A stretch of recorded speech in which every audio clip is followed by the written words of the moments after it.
Hi everyone, welcome to Illustrious Media. My name is Fusho, and tonight I want to show you guys this article from the Straits Times, which is this Singapore-based news outlet on the One ESports company. Now, what is One ESports and why am I talking about esports all of a sudden? It's not so much as that I'm so super interested in esports or I'm a big fan, although I did watch a bunch of StarCraft tournaments, and I think a lot of times they're very engaging. I love the way they kind of, you see these like really elite players kind of squeeze a victory out and stuff like that. And I'm also very kind of fascinated with the spectacle. But there's two major reasons why I want to focus on this particular esports company, One ESports. And that is one, is that I recognize esports as an increasingly important business sector for entertainment media.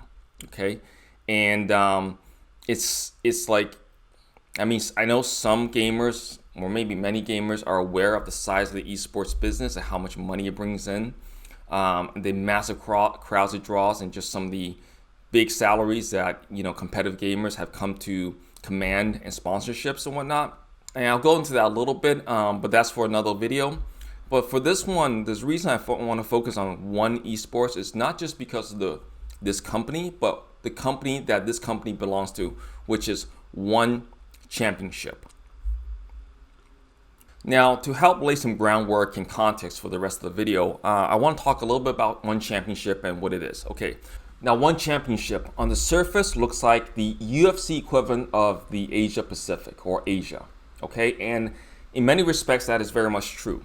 It is at its base still very much MMA fighting promotion organization, but there are several sharp differences that set One Championship very much apart from UFC, and not just in terms of like their philosophies, the way they present their fighters and stuff like that, which is a big part of it and a big part of appeal and draw from global audiences, but also from just the ambition and the scope and just the like long-term vision of its founder, Chatri Sityodong. And I believe I'm pronouncing that correctly. Feel free to correct me down there if you want. Now, Chatri is a very interesting guy, okay? And he's worn many hats over the course of his life, but he has been a practicing mixed martial artist since he was a very young kid. And the way he launched his company is really truly something to behold in terms of its unique vision and approach, and just the scope and depth of his like ambition and vision. And I'm gonna be doing, and he's also one of the entrepreneurs I admire the most, and probably the Asian entrepreneur I admire the most. And I'll just say this right now, for those of you who are curious to look a little bit further, if there's any one person in today's age, in our modern era, that could be considered a modern Bruce Lee with the same kind of vision, or rather ambition and drive, and not just because of the martial arts factor, but I'm actually talking about the personal vision, outlook, drive, uncompromising, with the attitude that whatever the heck that's not working in the world for him, he's gonna create opportunities to change it. It will be this guy, Chatri, okay? Or rather, Chatri Sityodong. And just a little bit blurb from the from his Wikipedia entry, okay?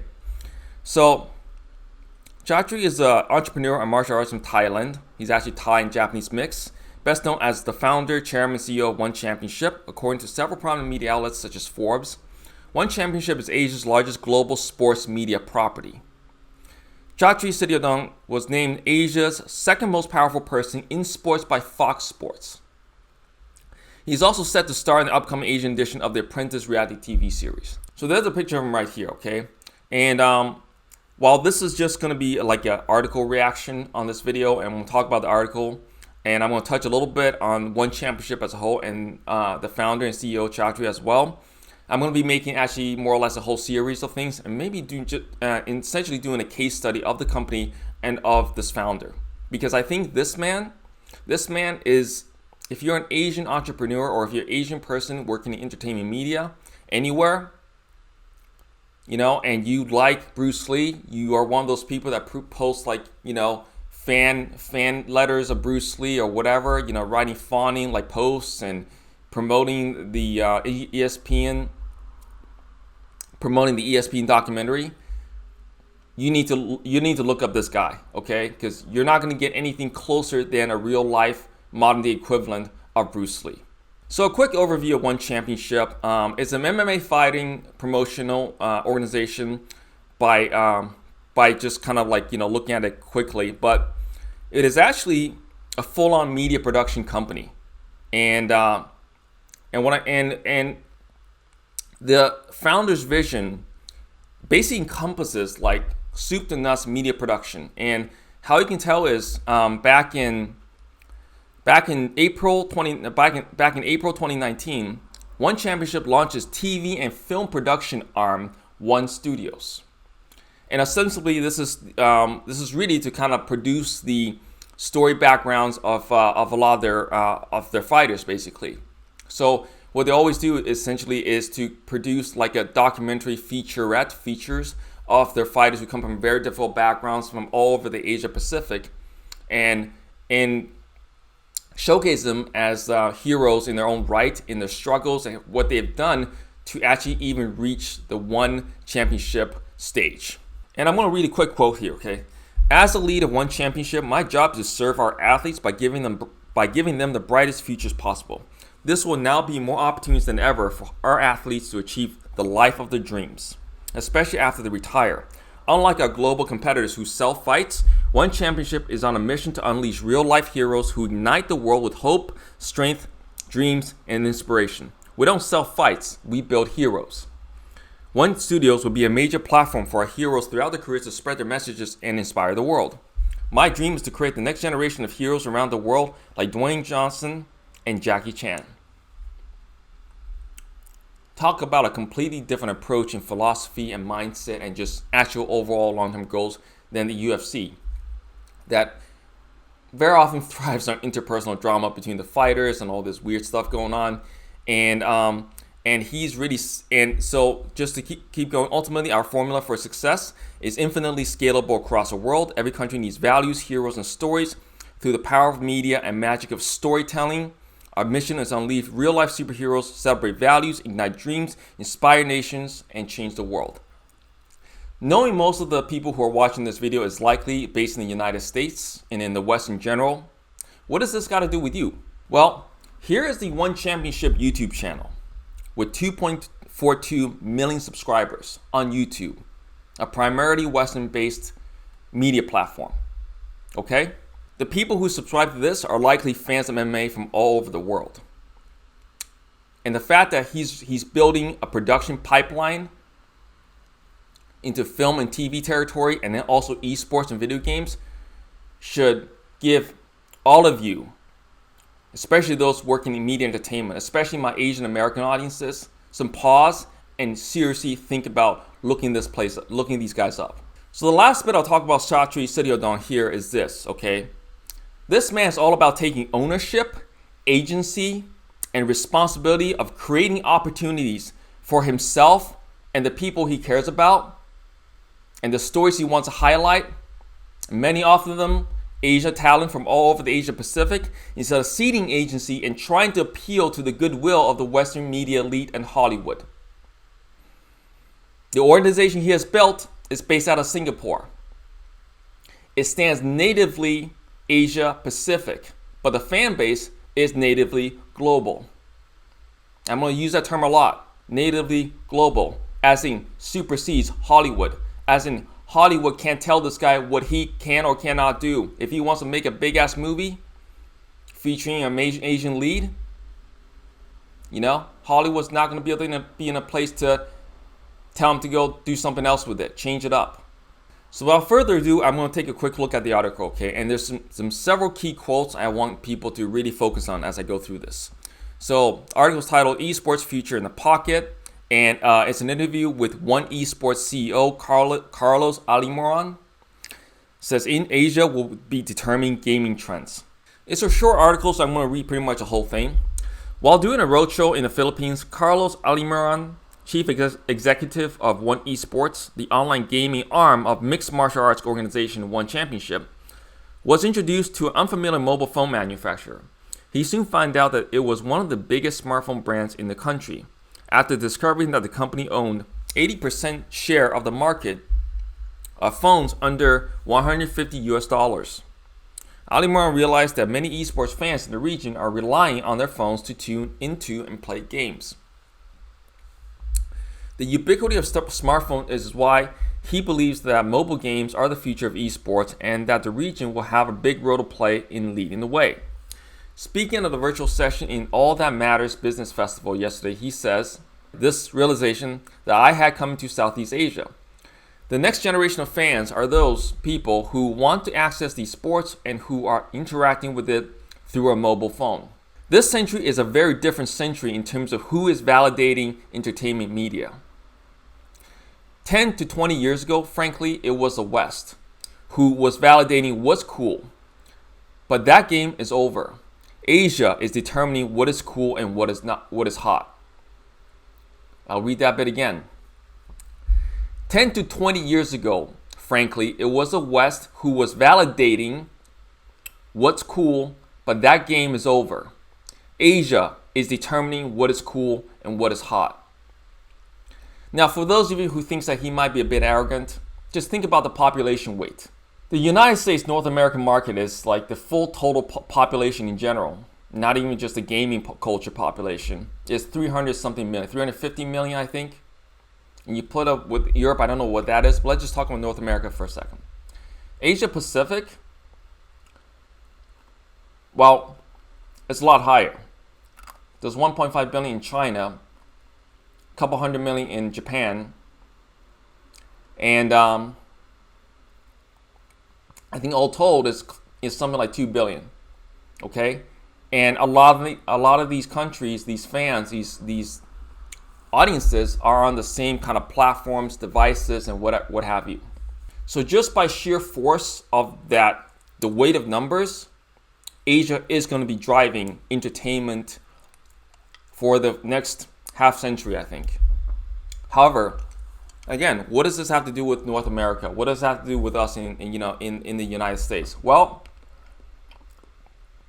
unlike movies and TV shows where Hollywood's been around for 100 years and can basically kind of have a closed off, gated community where you have to justify yourself and validate yourself to a certain way for them to notice you and allow you to direct big movies and such. MMA and video games are much newer entertainment media in general.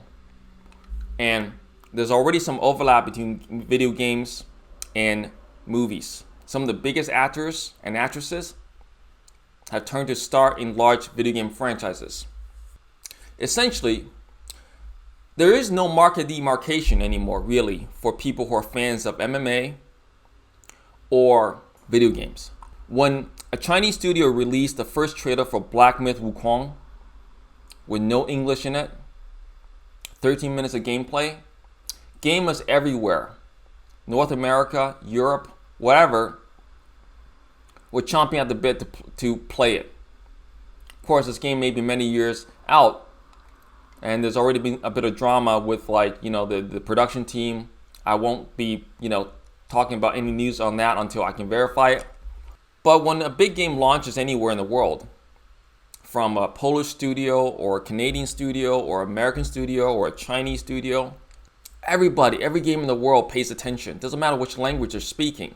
They're on the same fucking page. MMA is a similar way. For these two forms of entertainment, the audience is natively global. There's that term again.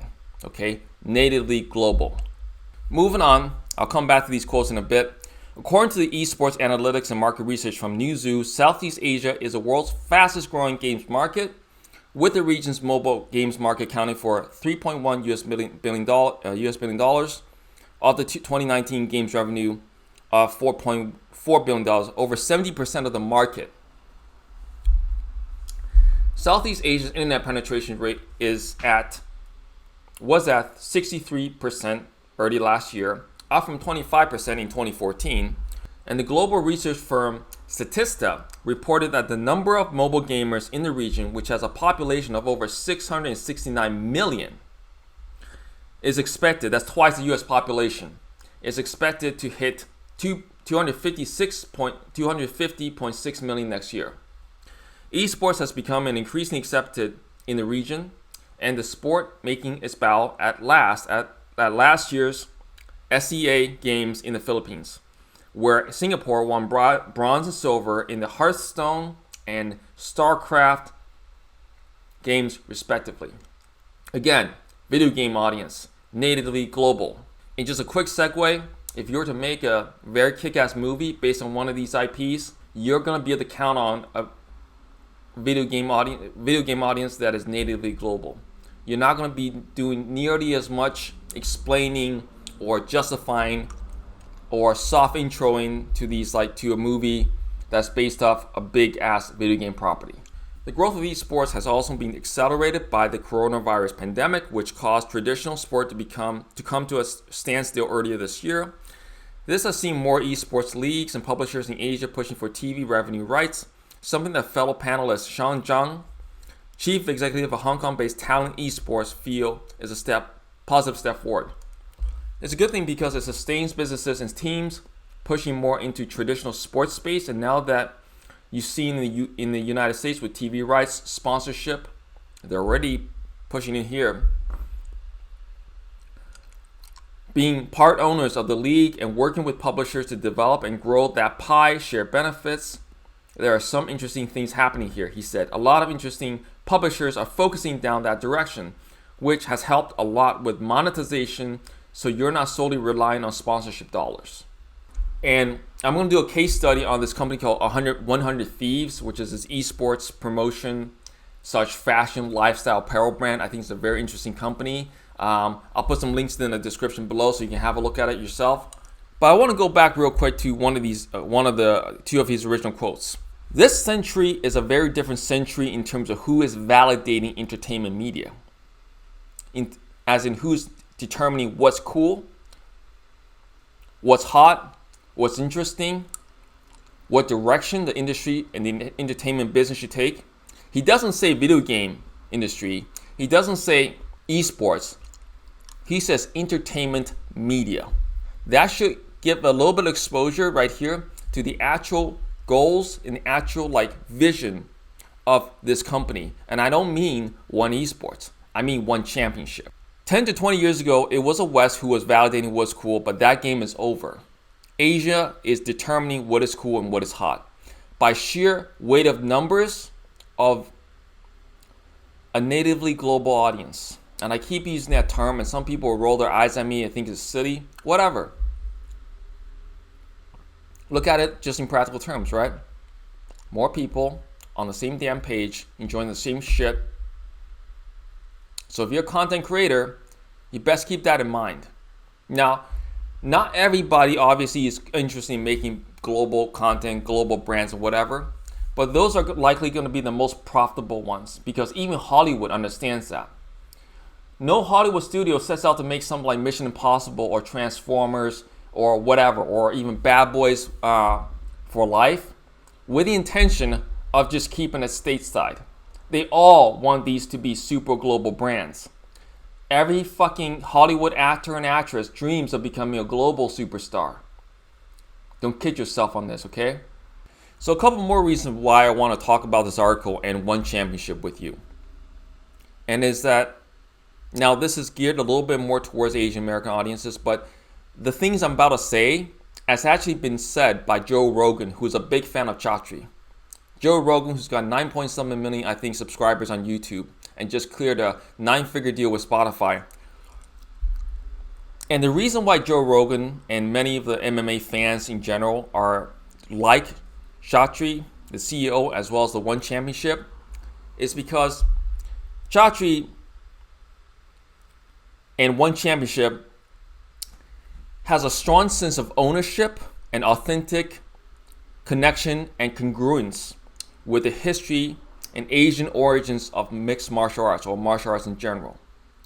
They have actual true pride in Asian culture as opposed to the empty performative platitudes of what many in the Asian community call boba tea Asian activists. For the benefit mostly who say these platitudes and make these overtures and empty gestures for the benefit really of the, white liberal Hollywood elite. Unlike them, he actually believes this stuff because he's lived it. And he didn't turn away from his culture and forget to learn his language or purposely try not to learn his language or the language and the culture of his birth because he wanted to be assimilated. This is now really talking to many Asian Americans of my generation. Take a good look at One Championship. Take a good look at Chatri Sityodong and what he's doing. And take a good look at the opportunities he's going to be creating. And just think about how expensive this attitude of assimilation at all costs into just, in general, into North America, that frankly, aside from some racist assholes, nobody's expecting you or pushing you to really do. But, I know you feel the pressure, and I've experienced the pressure, but just think about how expensive and the consequences of all that has come to be in the year 2020. The last reason that I really want to bring you this story is, and talk a bit about One Championship, One ESports, is that you find it funny that this guy who created this massive entertainment brand, entertainment media property, has seen so little coverage in the mainstream entertainment press in the West. I did a search on the Hollywood Reporter or THR.com. I couldn't find anything. I did a search on Variety.com. Two of the biggest entertainment journals, at least as far as Hollywood is concerned. And the only damn thing I could find on Variety was this article from 2016 talking about how he raised $160 million, Chatri that is, for One Championship. This guy is a real life Bruce fucking Lee. And yet, all the people who wax endlessly about Bruce Lee and what he represented for them, even some, I won't name names, but some like relatively well-known Asian American actors wrote open letters to him lamenting all that's happening. And it's just this really kind of like, oh, we must continue fighting or something. And it's just this really empty platitude-laden bullshit that isn't actually creating opportunities of changing people's fucking lives. I will bet more than anything they don't know who this guy is. I will bet more than anything they have no fucking clue who this dude is. But Joe Rogan does.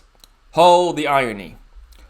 So, I encourage y'all to look at this, to look in this company. And I'm going to be doing some major coverage on them and track the progress, but also see where they come from and definitely talk about the mentality, the drive, the determination, the all go no quit attitude. The thing that Bruce Lee had. But all the Asian Americans of today are just worshiping Bruce Lee's name and think be like water.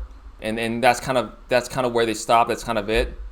They just worship this guy's image, but they don't actually sit down and admire with intelligence the practical, tangible things Bruce Lee did. His mentality.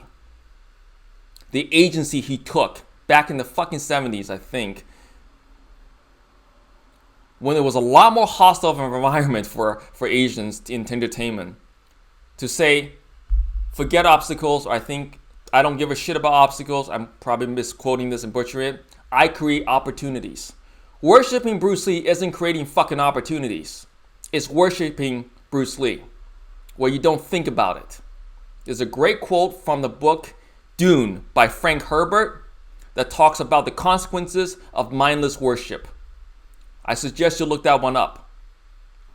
And finally, for people who are working in entertainment in general, especially Asian Americans out there, really see what One Championship is doing. Understand that they built this thing up without any involvement from Hollywood. And yet they have direct access to audiences everywhere, including North America. And understand that the field is actually very much open. For you to create stories and original brands and original concepts. And you don't have to wait for approval from Hollywood to do it. I'm not saying it's easy. But one of the things that really troubles me is that, sure, Asian American specific movies with a more narrow audience and it's very specific to the Asian American experience is very much valid, is a very good thing. But they don't drive the global entertainment business. You know, they don't really generate enough money. I'll just say it, let's be practical here, to lay down a foundation that allows for them to be more self-perpetuating. It's always like a constant marathon to get funding, to get approval. And once you start asking for other people's money, they can tell you who gets a star in it. They want you to tweak shit, things like that. With one championship, I see it as a combination of the UFC with the MMA angle and the live events and spectacle, plus Tyler Perry, because he created Tyler Perry Studios, and he can make whatever the hell he wants and no one's going to tell him no, plus Oprah Winfrey, who built this billion-dollar massive global brand. Again, Asian Americans, ask yourself, why have you not heard of this guy? And why is there no real discussion about what this man has created, has done, has achieved for global representation of Asians in media? Thank you very much for joining me. And please check back more for more videos. Hit subscribe, hit the bell. And the reason why I didn't do any videos recently is because I've been working to build an online business, and I'll be showing more stuff about that in the coming weeks and months. And but yeah, I think for me, Chatri and One Championship has been a tremendous inspiration because of the way he takes charge, because of the way he doesn't wait for people to give him approval, because his mindset isn't, oh, let's wait another 10 years and hopefully things will change, gradually change. No, it won't be 10 years. Companies like him, like his, is going to drive that change to happen within the 3 to 5 year range. So for the Asian Americans who are inclined to write more spectacle type stuff or more, high concept, interesting stuff, it doesn't need to be a behemoth project or anything like that, who has been discouraged because, you want to pitch something that sells, you're a writer, right?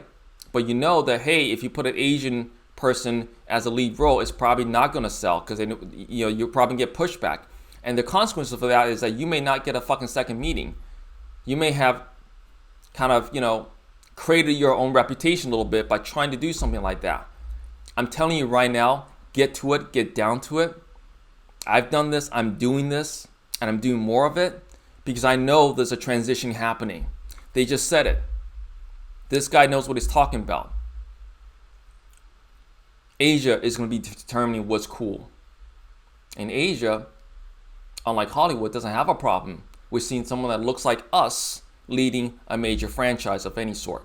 So get down to it if you have the inclination to write it and build it, because one day you definitely going to want to have a slew of these things, of IPs, ready to pitch, ready to go. Instead of just waking up one day and realizing, wait a second, how this one championship, this one season is making this big ass movie, and it's all Asians in there, a lot of Asian representation, and oh my God, they're taking scripts, they're taking meetings, and I'm not ready. You don't want to be that guy. So check back more often for videos like this on this particular company and this CEO. I'm going to be doing pretty much a small series of vlogs and video essays, whichever I can make time for, talking about the company and the vision of the founder, and just the example he sets as someone who can really see project into the future what he wants to make happen and what he's putting in place in practical terms with real milestones and real action, not performative platitudes, action to get done. Thank you very much for joining me. Definitely hit like and subscribe if you like the content. And y'all have a safe rest of the week. See you guys next time.